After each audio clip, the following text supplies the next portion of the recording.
Welcome back to Mr. Sturgeon's Classroom. Today we are going to finish Unit 1, Founding Fathers and Documents.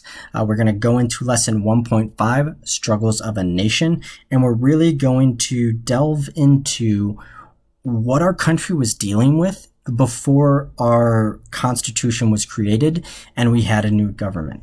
And so some of the issues that were plaguing our country at the time were, one, we had so many different colonies and so many different states that had differing views on the military, on the economy, on political decisions, that it was oftentimes very hard to run a functioning government.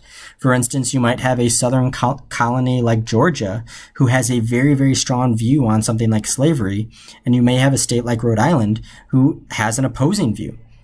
And so you're going to have these states who oftentimes struggle to come to terms with any sort of agreement, any sort of compromise, and it's going to really affect our government running smoothly. And not only that, the people who are in our government, mainly Federalists and anti-federalists, couldn't even agree on what type of government should be created. You had Federalists who believed in a strong national government, a strong government that could control the people and help the people and protect the people.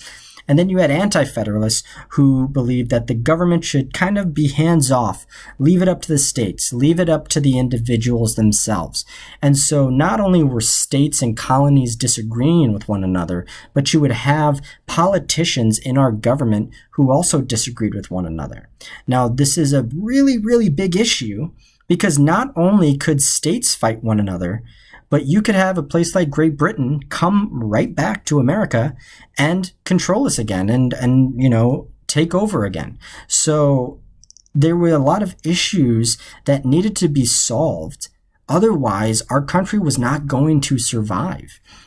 And it nearly didn't after Shays' Rebellion. Shays' Rebellion was a rebellion in 1787 in Massachusetts, where a number of farmers, soldiers, slaves, indentured servants, just anybody who was mistreated by the Massachusetts government, anybody who maybe didn't get paid, or anybody who maybe had their lands taken away, or anybody who maybe had their rights abused by the Massachusetts government, came together with their guns, with their pitchforks, and nearly overthrew the Massachusetts government. And so this video, in the slides, it does a good job at illustrating kind of the causes of the rebellion, but more importantly, what happened afterwards. So Shays' Rebellion, it wasn't successful, but the main thing you need to know about Shays' Rebellion is that it scared every state that this could happen in their state, that this could happen again if we didn't have a stronger government, if we didn't have a stronger constitution. And so this would kind of lead our founding fathers into creating a new government and a new constitution. And so they came together at the Continental Congress. Now, the Continental Congress, the first one, was from 1776 to 1789. But the years we're going to be focusing on are 1787 to 1789, the last 2 years. Now, these last 2 years were very important. The reason for that is, one, it comes after Shays' Rebellion. It comes after all this unrest.